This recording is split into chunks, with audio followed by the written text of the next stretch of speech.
The difference between this episode of Talking to Buttons and all previous episodes is that these words were typed out beforehand and memorized. That's why it's so darn funny. You can click here to read the script if you like. Also, this show is not being shot on the eyesight in my office, a tiny black dot that stares at me all day while I type, but on a consumer-grade video camera in my backyard. I've decided that if TTP is going to be going over this summer, then my yard has to be fair game as part of the set, because I hate sitting in my office all day staring at the stupid computer. I've decided to hang around in this jungle out by my back pond where there's some shade and some goldfish. I've decided to play 4 notes on my hand to mark the next segment.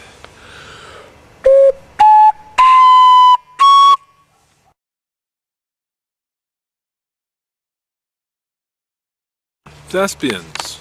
I'd like to do a week of shows with a theater company. The buttons would change how the scene is acted out. Got actors? Computer graphics people. I'd like to do a week of shows where huge things happen. Mountains move, massive machinery changes, just massive everything.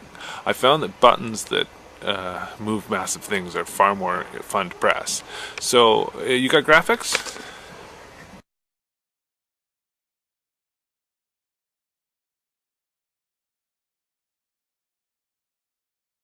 A trick to doing daily interactive video blogging is to not let it frustrate you that you can't make movies that would take a week or a month or a year.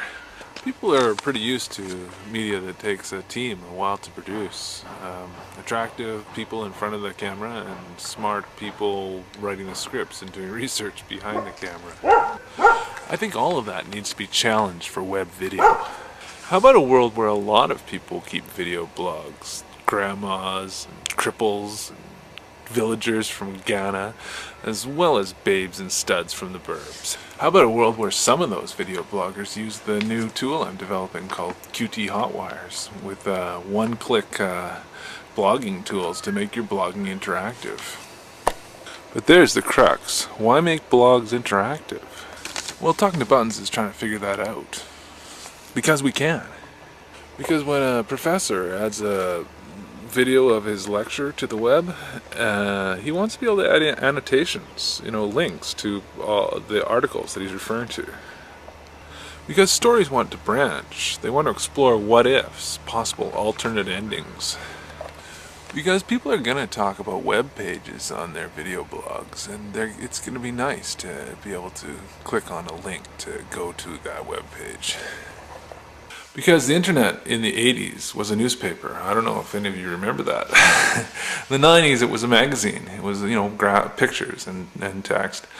And in the noughts, these years, it's turning into a television.